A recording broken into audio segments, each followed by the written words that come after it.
Bonjour, on va faire un petit TP sous Packet Tracer. On a deux PC, PC0 et PC1, voilà, qui sont deux machines utilisatrices qui sont dans le VLAN 150 et qui doivent être récupérer leurs adresses IP par le DHCP.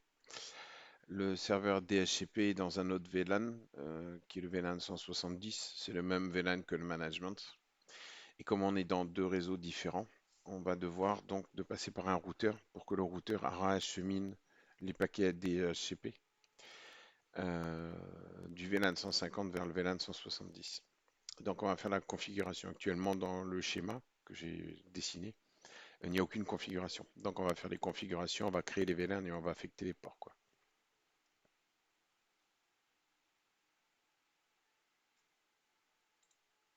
Allez, c'est parti. Donc ici, on est sur le switch 1. Donc enable, configure T, hostname switch 1, VLAN 150, name user, VLAN 170, name management, ensuite interface fast ethernet 0/24, c'est le serveur. Donc le serveur DHCP doit appartenir au VLAN 170, donc switch port mode access, description serveur DHCP, switch port access VLAN 170. Voilà. Le poste de travail, le PC0, il est sur l'interface 1, donc interface fast ethernet 0/1, description PC0, switch port mode access et switch port access VLAN 150. Voilà.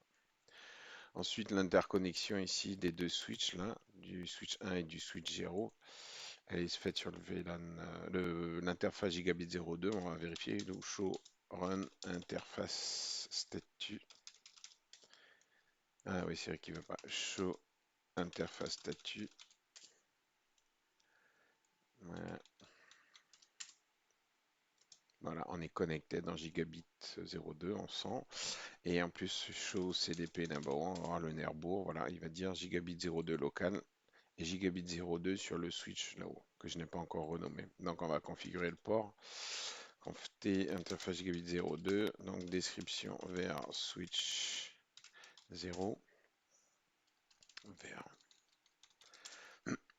switch port mode trunk. Voilà. Puisqu'il y a deux VLAN à faire passer, le 150 et le 170, donc on est obligatoirement en mode trunk. Trunk, Alouette, VLAN et all. On va tout mettre, on se pose pas la question aujourd'hui, le débat est pas celui-là. Quand on a fini, là, on sauvegarde la configuration. Ensuite, pour l'autre switch en haut, ben, ça va être pareil, hein. On démarre. Là, il fait une erreur, il bloque parce qu'en fin de compte, on envoie que deux VLAN et lui, il reçoit du VLAN 1 de l'autre équipement. Donc, enable, configure terminal, hostname switch 0, VLAN 150, name user, VLAN 170, name management, interface gigabit 0/2, donc l'interco, interface, il faut quitter, pardon, interface gigabit 0/2, description vers switch 1, switch port mode trunk, et switch port trunk Alouette VLAN all. Voilà, on met tout dessus. Ensuite, ici, l'interface qui est ici, c'est la Fast Ethernet 01. Donc, interface Fast Ethernet 0/1, description PC1. Donc, le PC1, il est dans le VLAN 150 en mode access puisque c'est un équipement terminal. Switch port mode access et switch port access VLAN 150. Voilà. On est là. Donc, la première des choses à faire, c'est de mettre la gateway du VLAN 170, effectivement, pour vérifier qu'il y a la connectivité entre le serveur DHCP et le routeur. Donc on va aller vers le serveur DHCP, on va le configurer. Donc on démarre ici. Config. Alors, setting. Voilà. La gateway du VLAN 170, qui est le routeur, donc qui va être 192.168.170.254. L'adresse IP de l'interface, elle est statique puisque c'est un serveur d'HCP. Un serveur est toujours statique. 192.168.170.1 et le masque 3 fois 255. On est là. Donc il y a une adresse IP. Et dans les services, on va vérifier que le service DHCP, on va le rendre actif. Donc on va le rendre actif sur la plage 192, 168, 170. On va revenir après pour terminer la configuration. Ok, donc maintenant, là on a une IP. Si de lui, je fais un desktop, une commande prompt, si je fais ping 192, 168, 170.254, ça ne me répondra pas. On n'a pas configuré le routeur. Donc on va le faire. On est en timeout.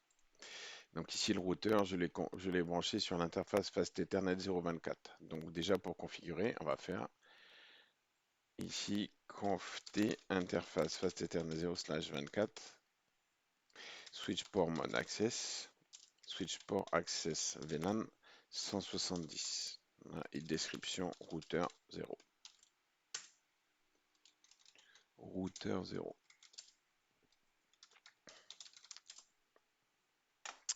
Donc sur le routeur 0, en mode basique, on va aller en mode de CLI. Voilà. Enable conft hostname routeur 0. Voilà. Donc là, à l'heure actuelle, l'interface, le lien réseau qui a de là à là est en mode access. Donc on va configurer interface fast ethernet 0 slash do show interface status. Il va me dire quelle est l'interface. Ah oui, on ne le voit pas, c'est vrai. Une chose à voir, chez Cisco, les interfaces de routeurs sont systématiquement down au sortir du carton. Donc on va les mettre up déjà. Donc run, ça fait plusieurs interfaces. Fast Ethernet 0/0-1, donc les deux interfaces. No shutdown.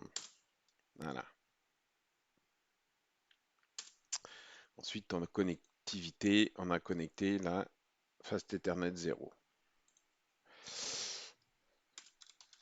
Interface Fast Ethernet 0/0, IP adresse 192.168.170.254. Ah. En faisant ça, normalement, depuis le PC, on doit pouvoir faire un ping de l'adresse IP du routeur. Ça voudra dire que depuis le serveur DHCP, on va avoir la connectivité du VLAN qui va arriver directement jusqu'à l'interface du routeur. Bon, on va vérifier si je reprends ici, si je refais le ping. Voilà, s'il y a un reply, ça veut dire que le VLAN va correctement jusqu'au routeur. Maintenant, ce qu'on a fait ne va pas être fonctionnel parce que les PC sont dans un mode VLAN. Et pour que le serveur DHCP puisse répondre à ces équipements, il faut utiliser le IP Helper Address. Donc là, je vais rajouter donc, pour utilisation du DHCP, donc c'est le IP Helper Address qui doit pointer vers le 192.168.170.1 qui est l'adresse IP du serveur DHCP. Donc, cette adresse, elle doit être dans le VLAN 150. Donc maintenant, on est coincé, c'est qu'ici, sur cette interface, puisqu'il n'y en a qu'une seule, il faut faire arriver aussi le VLAN 150. Ce qui fait qu'on va être obligé de changer la configuration. Donc là, ici, sur ce switch, je vais reconfigurer l'interface 24, qui est l'interface d'interconnexion. Euh, show running interface fast ethernet 0/24, c'est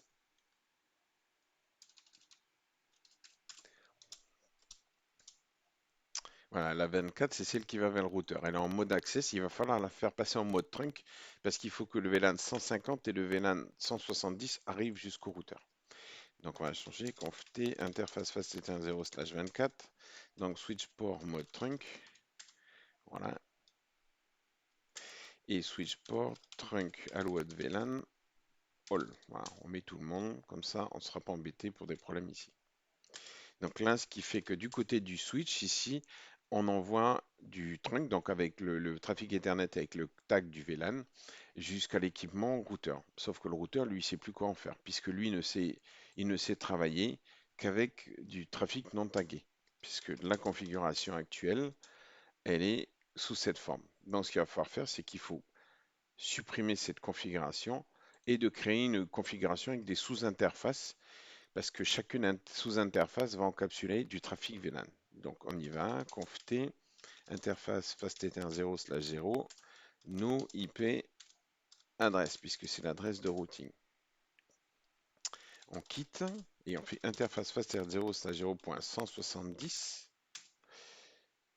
Donc là, on va lui dire encapsulation .inq 170. Donc on va dire que sur la sous-interface 0.170, il va arriver du trafic du VLAN 170. Donc là, ici, on peut remettre l'adresse IP d'interconnexion du réseau 170.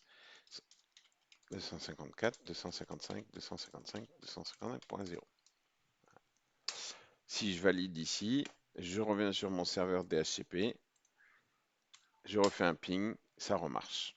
Donc ça veut dire qu'on a la connectivité et que sur ce lien ici,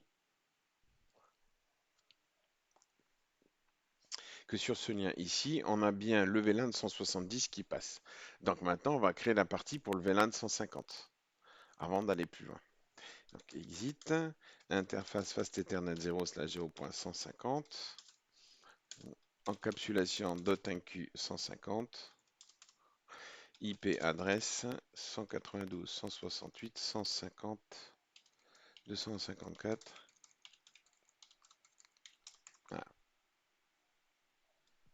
Description VLAN 150. Voilà. Là, on a fini. On peut vérifier que l'adresse IP locale, elle marche. 192.168.150.254. Voilà. Elle est fonctionnelle. Donc, on sait que les deux éléments sont fonctionnels. Maintenant, on est là. Si on regarde, là, actuellement, il n'y a pas de serveur DHCP. Donc, on va configurer dans l'interface ici 150 le renvoi vers le serveur DHCP des paquets en broadcast du réseau 150. Donc, en conft interface fast ethernet 0/0.150 et là on lui fait un IP helper adresse 192.168.170.1. Voilà. On finit la configuration. On est là. Voilà. Du VLAN 150, le helper adresse pour le DHCP, c'est dans le VLAN 170. Et donc lui, il a le VLAN 170. Donc d'ici, on a la bonne configuration. Au niveau du PC, d'un PC, on va prendre la config, l'interface Fast Ethernet, on la met en DHCP. Et là, on va obtenir une adresse API-PA. Pour la simple et bonne raison, c'est que voilà, on a une adresse API-PA en 169.254 parce que le serveur DHCP, dans sa configuration actuelle, ne sert que des requêtes DHCP qui arrivent du VLAN 170. Donc, on va lui créer une réservation pour le VLAN 150. On revient, service DHCP, et on va lui dire, parce qu'il y a toujours une réservation qui est faite pour le réseau dans lequel est la carte réseau.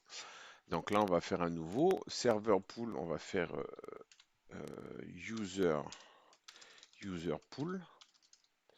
La gateway, donc 192.168.150.254. Serveur DNS, c'est pas important. L'adresse de départ du 150 vers le 1. Voilà. Donc là, ça va faire un masque à 255. On va mettre 250 utilisateurs, ce qui fait que les adresses de fin ne vont pas être utilisées. Et là, on ajoute. Voilà. Donc maintenant, il y a le serveur DHCP ici, le serveur 0. Il est capable aussi d'attribuer désormais des adresses IP pour des plages d'adresses qui commencent à rentrer en 192, 168, 150, puisqu'avec le masque, il va appliquer. Quand on utilise le IP helper adresse, le paquet d'origine, il aura comme adresse IP 192.168.254, celle de la gateway. C'est la gateway qui va faire un unicast avec son adresse IP source en 254 vers le serveur DHCP. C'est comme ça que le serveur DHCP sait quel est le réseau auquel il doit répondre. Donc si on arrive là, que ça a été enregistré, je reviens à ce client ici, je le laisse comme ça, il n'a pas d'adresse IP, je ne touche pas. Et le deuxième, on va le mettre en DHCP, le deuxième client ici, il est statique, on le met en DHCP, et si on a bien travaillé, il a une adresse en 150. Voilà, n'hésitez pas si vous avez des questions. Donc voilà, le IP helper adresse, pardon, helper, IP helper adresse. Donc n'hésitez pas si vous avez des questions, j'y répondrai.